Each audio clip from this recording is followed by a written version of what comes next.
जय हिंद दोस्तों। चलिए शुरू करते हैं। टॉपिक जिसका नाम है ब्रिटिश ईस्ट इंडिया कंपनी। इस ब्रिटिश ईस्ट इंडिया कंपनी के बारे में आज हम लोग कुछ बातें समझने का प्रयास करेंगे। इसी बीच चलिए आज का topic British east India company. British east India company से पहले हम लोगों ने पढ़ा था पुर्तगाल के बारे में, डच के बारे में। आज हम लोग बात करते हैं ब्रिटिश ईस्ट इंडिया कंपनी में। इसकी स्थापना 31 दिसंबर 1600 को इसकी स्थापना होती है। जब यूरोपीय कंपनियां जब भारत में आने के क्रम में क्या होता है कि ब्रिटिश की कुछ व्यापारिक कंपनियां थी, वो भी क्या करती भारत में आकर के व्यापार करना चाहती। तो वो व्यापार करने के लिए उन्होंने क्या करा, एक व्यापार मंडल बनाया, एक कमेटी बनाया, एक संगठन बनाया, और उस संगठन का ही नाम दिया गया जिसका नाम था governor and company of merchant of London trading into the east Indies. यह एक संगठन का नाम था। जो संगठन, जो व्यापारी मंडल क्या करना चाहते थे, भारत में व्यापार करना चाहते थे। और इसी जो संगठन था, इस संगठन पर ही ब्रिटिश की जो महारानी थी, उन्होंने अपना हस्ताक्षर करके इनको भारत 15 वर्षों के लिए व्यापार करने के लिए भेजा, न कि शासन करने के लिए भेजा, सिर्फ व्यापार करने के लिए भेजा था। और इसी कंपनी का नाम 1833 में ब्रिटिश ईस्ट इंडिया कंपनी यानी ईस्ट इंडिया कंपनी के रूप में हम लोग जानते हैं। तो चलिए देखते हैं। सबसे पहले क्या है कि इसी क्रम में देखते हैं कि 1608 ईस्वी में एक जो वहां के ब्रिटेन के जो राजा थे जिनका नाम था जेम्स प्रथम, उनके दूत के रूप में एक व्यक्ति आए थे जिनका नाम था कैप्टन हॉकिंस, जो कब आए थे 1608 ईस्वी में आए थे। और किसके फैक्टर कहीं कहीं ड्रैगन जहाज रहता है, इस जहाज से सूरत आए थे। 1608 में यह आए थे। उस समय क्या हुआ था, उस समय अकबर की मृत्यु हो चुकी थी और यह अकबर का पत्र लेकर के आए थे।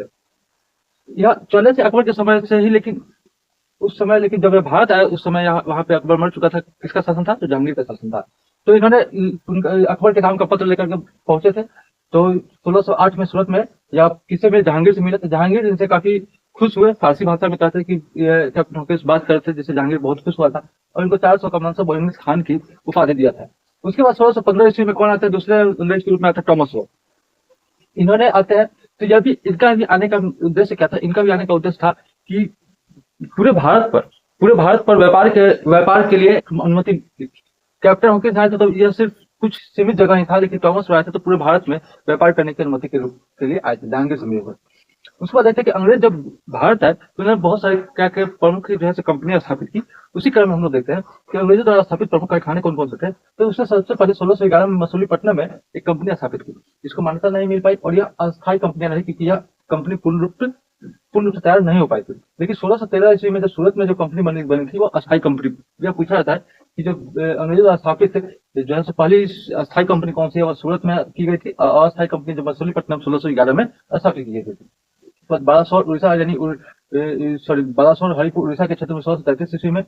हुगली 1651 ईस्वी में। बिहार में भी 1651 ईस्वी में। सुल्तानगंज 1690 ईस्वी में। इन सभी क्रम के रूप में क्या किया था, कंपनियां स्थापित की गई किसके द्वारा, अंग्रेजों द्वारा, इन क्षेत्रों पे। ठीक। उसी क्रम में हम लोग एक चीज और देखते हैं कि 1600, चलिए इसको हम बाद में देखते हैं।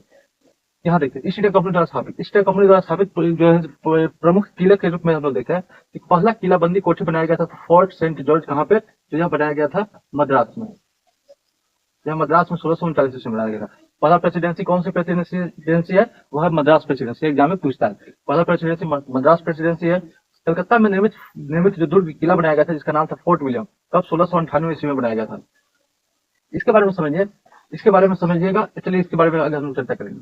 उसके बाद पहला प्रेसिडेंट जो बने थे, जो फोर्ट विलियम जो बना था, इसका जो पहला प्रेसिडेंट बने थे जिनका नाम था चार्ल्स हार्ट, यह भी एग्जाम में पूछा जाता है। और 1774 से लेकर के 1912 तक, यानी 1911 में क्या होती है, राजधानी को बंगाल से कहा दिल्ली स्थानांतरित किया था, लेकिन 1911 में घोषणा की थी, होती कब 1912 में ही। और बम्बई संस्थापक किसको कहा जाता है, तो वह गैराल अंगियार को। मद्रास संस्थापक किसको कहा जाता है, तो फ्रांसिस डे को। यह एग्जाम में पूछा जाता है कि बम्बई के संस्थापक कौन है, तो वह है गैराल अंगियार, और मद्रास संस्थापक कौन है, तो वह है फ्रांसिस डे। ठीक। और यदि बंगाल को पूछा जाए बंगाल की कौन है, तो वह है जॉब चार्नर। आगे हम लोग इसके बारे में चर्चा करते हैं। इसी क्रम में हम देखते हैं कि मेनली जो हम लोग देखते हैं कि बिहार में मुगल शासक कौन थे, जहांगीर के बाद आते औरंगजेब। इस समय देखते क्या है कि बंगाल में उसमें गवर्नर के रूप में कौन थे, बंगाल के क्षेत्र में शाह शुजा थे, यानी कि औरंगजेब के भाई शाह शुजा थे।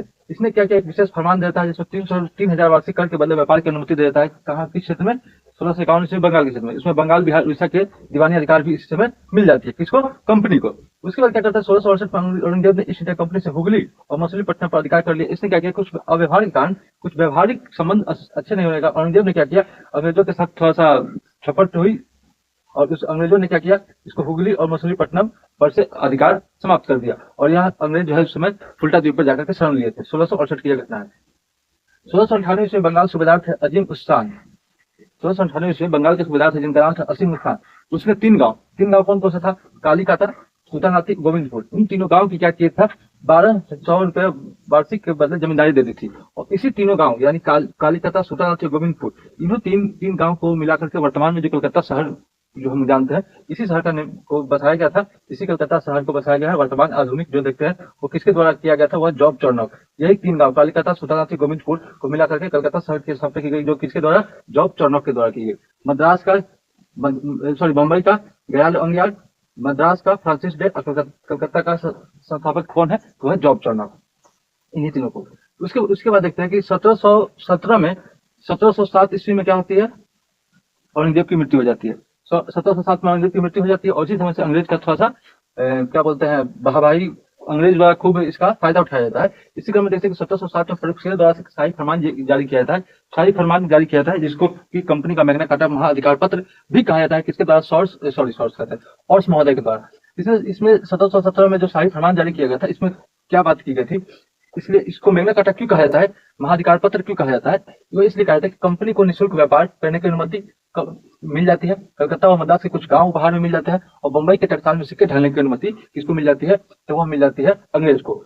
यह इसी का फायदा उठा करके इसे बहुत ही ज्यादा अंग्रेजों को लाभ मिलता है। और यह मिलने का सिर्फ कारण क्या था, तो एक अंग्रेज थे जिनका नाम था डॉक्टर विलियम हैमिल्टन।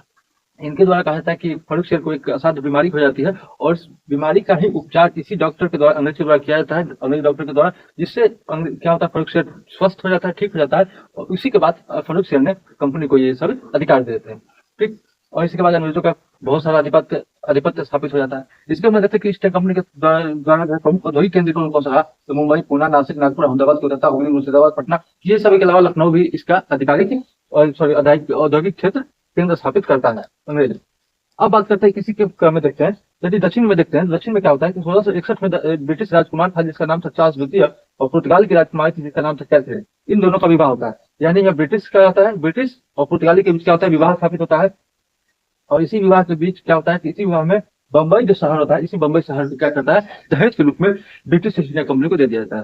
तो ब्रिटिश ईस्ट इंडिया कंपनी को नहीं बल्कि ब्रिटिश राजकुमार को दहेज के रूप में मिलता है। तो ब्रिटिश राजकुमार ने क्या करते हैं, ईस्ट इंडिया कंपनी को किराए के रूप में बंबई शहर को दे देते हैं और इनसे कुछ लगभग 1000 या 1200 रुपए मतलब लेते हैं। तो किराए पर क्या करते हैं कि यह बंबई शहर किसको मिलता है, ब्रिटिश राजकुमार को। लेकिन ब्रिटिश राजकुमार क्या करते हैं, यह क्या करता है कि ईस्ट इंडिया कंपनी को जो है, ईस्ट इंडिया कंपनी को यह बंबई शहर देते हैं। और इसी गैरल अंगियार ने, यह जो हम लोग देखते हैं गैरल अंगियार, इसी ने वर्तमान बॉम्बे शहर की क्या किया, निर्माण किया। लगभग 1669 से लेकर 77 तक इन्होंने क्या किया, बॉम्बे शहर का एक निर्माण करवाया। और 1687 में इस कंपनी का मुख्यालय जो कहाँ पहले था, सूरत में था, उस सूरत से कहाँ पर लेके चले गए, बॉम्बे में। ये इसका मुख्यालय है। इस तरह से हम लोगों ने देखा है किसके बारे में, ब्रिटिश इंडिया कंपनी के बारे में। आगे हम लोग बात करते हैं किसके बारे में अब बच गया है, वह डेनिश और उसके बाद फ्रांसिस। इन सब के बारे में आगे हम लोग चर्चा करते हैं।